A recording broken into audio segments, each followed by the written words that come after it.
Hello दोस्तों, मैं रोशन कुमार आपका एक बार फिर स्वागत करता हूं अनलॉक मेंस के यूट्यूब चैनल पे। जैसा कि आप बोर्ड पे देख सकते हैं कि हमारा टॉपिक है गांधी, नेहरू और टैगोर। बीपीएससी अक्सर इन तीनों में से क्वेश्चन एक एक करके पूछते आ रहे, बारी बारी करके पूछते आ रहे हैं। और हो सकता है इस बार, हो सकता है क्या, ज़्यादा से ज़्यादा चांस है कि गांधी जी पे क्वेश्चन इस बार आए। और इसका क्वेश्चन हो सकता है बीपीएससी जो है करंट अफेयर से इसको लिंकअप करके क्वेश्चन पूछे, क्योंकि जो अभी करंट इशू जो चल रहा है वो कैपिटलिज्म को लिंक अप करके पूछ सकता है, या हो सकता है कि डिस्ट्रीब्यूशन ऑफ वेल्थ से क्वेश्चन पूछ ले।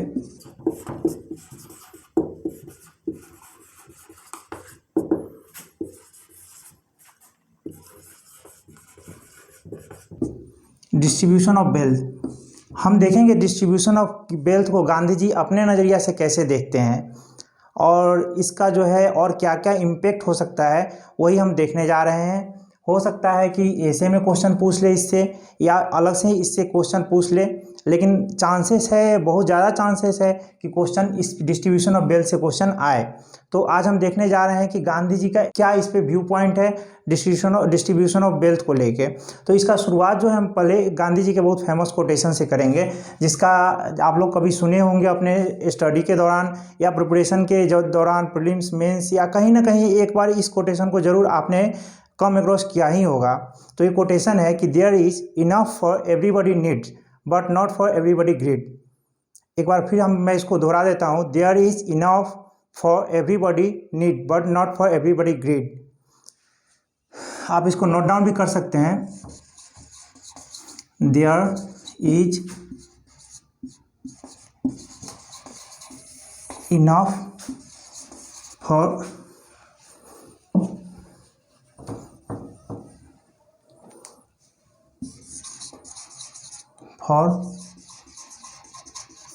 everybody needs but not for everybody's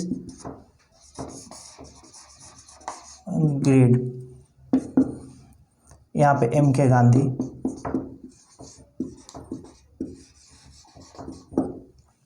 देखिए, ये ऐसा हो सकता है कि इस पे आपको लिखने के लिए जाके ये कोटेशन आपको दे दिया जाए और कहा जाए आपसे कि इस पे जो है आप अपना कमेंट दीजिए, या फिर ऐसे लिखने के लिए भी हो सकता है कि इस पे आपको ऐसे लिखने के लिए पूछा जाए। तो हमको जो है इस पे हमेशा तैयार रहना चाहिए। तो हम इसका शुरुआत करेंगे कि गांधी जी के ही बातों से शुरुआत करेंगे, क्योंकि गांधी जो है अपने आप में एक प्रैक्टिकल है। उनका भी ये भी मानना है कि मेरा ज़िंदगी ही मेरा मैसेज है, my life is my message. Gandhi ji कहते हैं कि वी आर थिप इन ए वे, हम सभी जो है एक प्रकार से चोर है। ये ऐसा गांधी जी का कहने के पीछे जो मकसद है वो ये नहीं है कि वो हम लोग को जो है कहीं ना कहीं गलत ठहराते हैं, या वो अपना नज़रिया बताते हैं कि, और हम जो है ये देखने की कोशिश करेंगे कि गांधी जी के ऐसा कहने के पीछे क्या उद्देश्य है।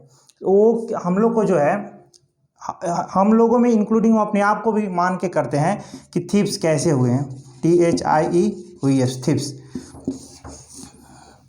अगर मान लीजिए गांधी जी का ये कहने के पीछे उद्देश्य है कि हमको, अगर हम जो है किसी रिसोर्सेज का यूटिलाइजेशन कर रहे हैं, ठीक है, तो वो हमारे लिए आवश्यकता है, उसका यूटिलाइजेशन कर रहे हैं, वहाँ तक बात ठीक है। लेकिन अगर हम जो हमारे इमीडिएट यूज का रिसोर्सेस नहीं है, फिर भी हम उसको अपने पास एक्यूमुलेट करके रखते हैं, इमीडिएट यूज का जो हमारे पास रिसोर्सेस नहीं है, तो हम क्या करते हैं, उसको एक्यूमुलेट कर लेते हैं।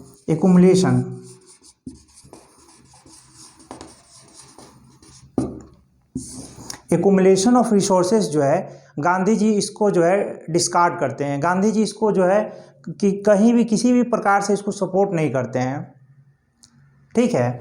तो अगर हम एक्यूमुलेट करते हैं, अगर वे रिसोर्सेज को जो हमारा इमीडिएट यूज में नहीं आ रहा है, तो हम उसको अगर अपने आप में अगर अपने पास संरक्षित करके रखते हैं, अपने पास उसको जमा करके रखते हैं, तो क्या हो जाता है कि कोई और उसका बेनिफिशियरी हो सकता था, या उसको इस चीज़ का आवश्यकता था, लेकिन वो इस चीज़ को अपने पास नहीं होने के उससे ये वंचित रह जाता है। तो गांधी जी जो है इसको जो है क्या करते हैं, वायलेंस जो है, हिंसा मतलब वायलेंस कंसीडर करते हैं।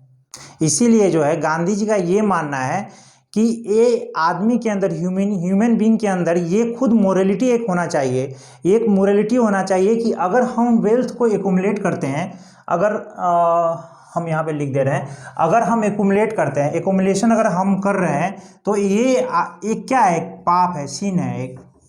गांधी जी का ये मानना है कि अगर वेल्थ का एक्युमुलेशन हम कर रहे हैं तो ये हमको खुद अपने आप में ये फीलिंग आ रहा है, आ जाना चाहिए ये कि हम एक प्रकार से ये पाप कर रहे हैं, ये मोरलिटी हमारा अलाउ नहीं करना चाहिए। इस चीज़ के लिए हमारा मोरल वैल्यूज जो है कभी इस चीज़ को अलाउ नहीं करना चाहिए कि हम दूसरे के हिस्से का वेल्थ अपने पास संरक्षित करके रखें। क्योंकि गांधी जी का एक और चीज़ मानना है जो बहुत इम्पोर्टेंट है, क्योंकि गांधी जी जो है भगवान में और जो है बहुत काफ़ी विश्वास रखते थे। वो एक बहुत आस्तिक, और ऐसा नहीं कि आस्था उनका सिर्फ एक अपने हिंदू धर्म में ही था।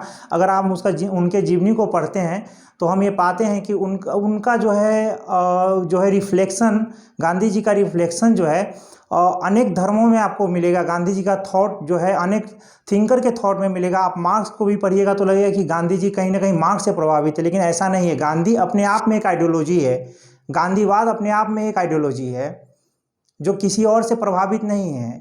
उनका जीवन अपने आप में एक मैसेज है। चाहे आप उनका ये जो है autobiography my experiment with truth पढ़ते हैं तो वहाँ में आप देखते हैं कि जब जिंदगी में उनको बहुत सारे हर्डल्स से जब उनको फेस करना पड़ता है तो उन हर्डल्स को वो प्रैक्टिकली कैसे सॉर्ट आउट करते हैं, कैसे वो अपने आप को दिखाते हैं कि नहीं ये ज़िंदगी में मेरे आया है और मैं इसको कैसे यहाँ पे, चाहे वो उनके पिता जब मरणासन पे लेटे हुए थे और वहाँ पे जाके उनको जो है एक मोरल कन्फ्लिक्ट आया, या फिर वो जब लंदन में गए वहाँ पे जाके उनको जो है मीट और वाइन का सेवन करने वाला सिचुएशन आया, वहाँ हर सिचुएशन को गांधी जी ने परिपूर्ण तरीक़ा से दिखाया है और उसको फेस करने के अलग अपने तरीके को बताया है।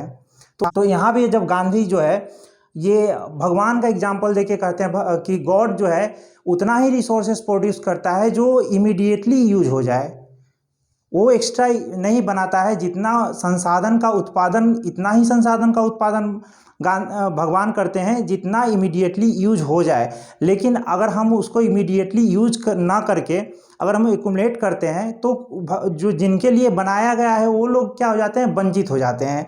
तो गांधी, यहाँ पे आप लोगों के बीच एक क्वेश्चन आता होगा, तो क्या गांधी ऐसा मानते थे कि मतलब अगर कोई धनी आदमी है, कोई मतलब संपन्न व्यक्ति है तो क्या वो गलत है?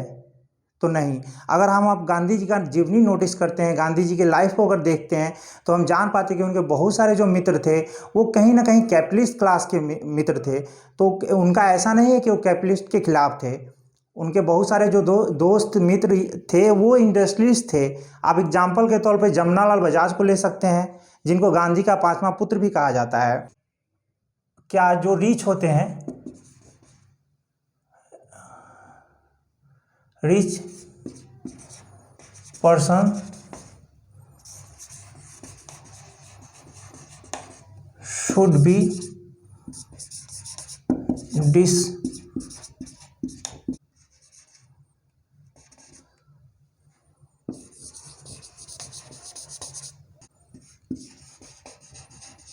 From their possessions.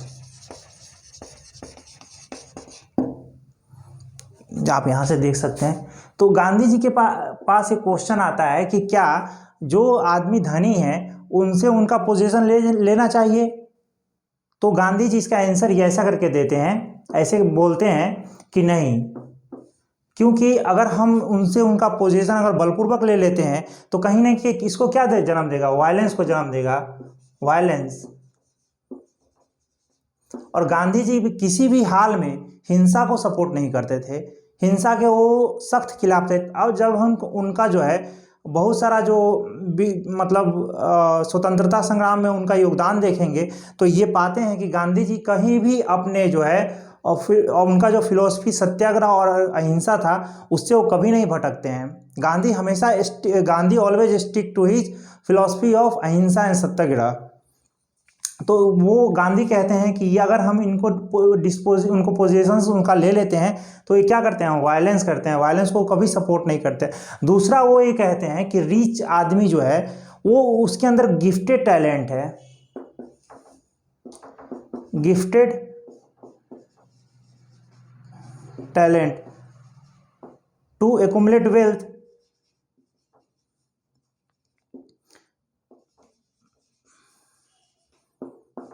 जो है उनके पास, जो धनी आदमी के पास अगर वो धनी है तो वो इसलिए है क्योंकि उसके अंदर वो टैलेंट है, वो अपने पैसे को बढ़ा सकता है, पैसे कमाने की उसके अंदर क्षमता है। अगर हम ऐसा करते हैं तो हम क्या करते हैं, हम ये करते हैं कि सोसाइटी को कहीं बैकवर्डनेस की तरफ ले जाते हैं, सोसाइटी डेवलप नहीं कर पाएगा अगर रिच आदमी से उसका तो कोई अगर मान लीजिए आप मेहनत करते हैं और आप 50 रुपया कमा रहे हैं, कोई आप ही के साथ मेहनत करके अगर 10 रुपया कमा पा रहा है तो इसका मतलब ये थोड़ी है कि जो मेहनत करके 50 रुपया कमा रहा है तो आप उसका पैसा ले लीजिए, ऐसा बिल्कुल नहीं होना चाहिए।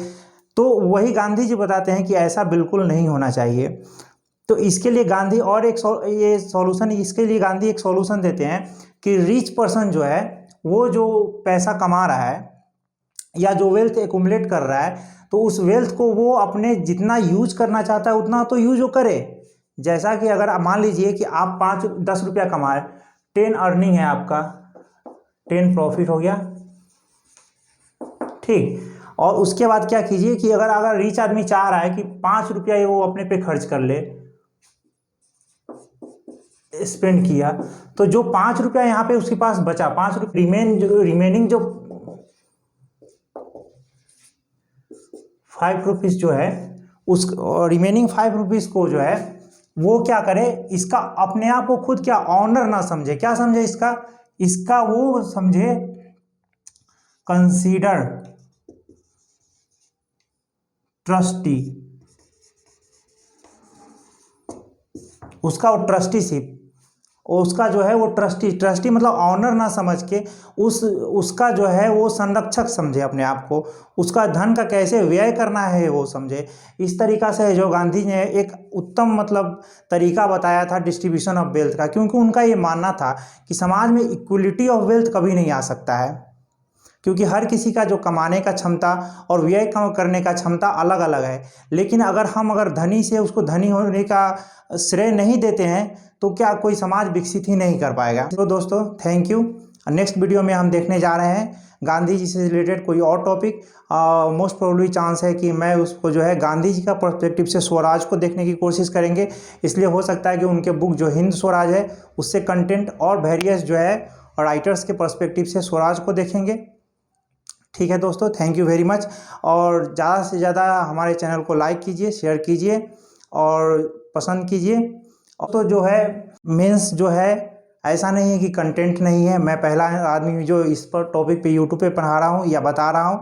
आप लोग कहीं से भी पढ़ रहे हैं, आप पहले भी पढ़े हैं, तो आइए आंसर राइटिंग करने के लिए हमारे जो है ऑन लोग मेंस के साइट पे जाइए, वहाँ पे देखिए, हमारे प्लान्स को देखिए, चेकआउट कीजिए। क्योंकि जो है आंसर राइटिंग बिना प्रैक्टिस का आपका इम्प्रूव नहीं होने वाला है। आंसर राइटिंग प्रैक्टिस से ही होगा। कंटेंट आप देखिएगा, पढ़िएगा, भूल जाइएगा, प्रैक्टिस कीजिएगा, आपका हैबिट बनेगा। Thank you friends.